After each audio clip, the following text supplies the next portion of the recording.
Ανθρωποκτονίες, βιασμοί, ληστείες, κλοπές, ναρκωτικά, βανδαλισμοί, οργανωμένες συμμορίες, ενδοσχολική και ρατσιστική βία συγκαταλέγονται στο μητρό της παραβατικής συμπεριφοράς ανηλίκων. Παιδιά του γυμνασίου και του λυκείου φτιάχνουν μικρές συμμορίες πραγματοποιώντας ληστείες και κλοπές, με τον πρόεδρο των αστυνομικών υπαλλήλων Δυτικής Αττικής Γιώργο Σταματάκη να αναφέρει στο κεντρικό δελτίο του σταθμού μας πως η εγκληματικότητα των ανηλίκων αναβαθμίζεται. Δεν είναι άγνωστα φαινόμενα για εμάς που υπηρετούμε στη Δυτική Αττική και λόγω και της ύπαρξης πολλών καταβλισμών στην περιοχή μας, η μικροπαραβατικότητα από ανήλικους Ρωμά. Μικροκλοπές, επετεία κτλ.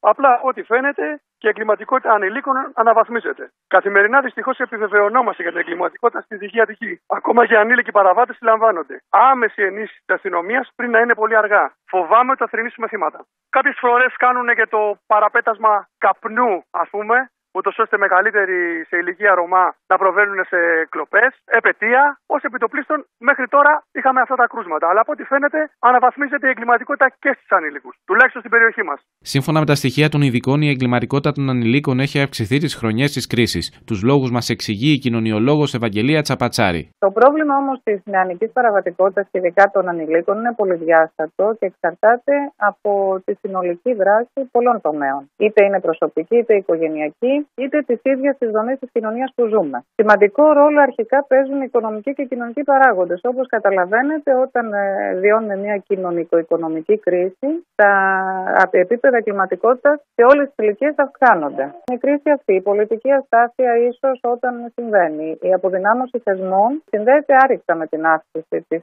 πιθανότητα συμμετοχής των νέων σε εγκληματική δραστηριότητα. Άκρως ανησυχητικό είναι το φαινόμενο που παρατηρείται με τα μέλη των συμμοριών ανηλίκων να οπλοφορούν, όπως αποκαλύπτει ο εγκληματολόγος Κυριάκος Μπαμπασίδης. Θα πρέπει να κάνουμε τον εξής βασικό διαχωρισμό. Να διαχωρίσουμε την παραβατικότητα των ανηλίκων που επικεντρώνεται σε αυτοτελή μικρά και μεσαία εγκλήματα που έχουν να κάνουν κυρίως με κλοπές από τα ράφια, και να διαχωρίσουμε την εγκληματικότητα, την παραβατικότητα που χαρακτηρίζουν τις συμμορίες ανηλίκων. Στη χώρα μας εντοπίζονται αυτές οι συμμορίες όπου με μικρό εξοπλισμό, όπλα, σφουγιάδες, γίνονται μικρές ληστείες στο δρόμο, οι κλοπές του δρόμου, εγκληματικότητα του δρόμου, όπου εκεί οι συμμορίες των νεαρών αυτών ατόμων ουσιαστικά γεωγραφικά χωρίζουν τις περιοχές ελέγχου και εκεί απλώνουν την δραστηριότητά τους.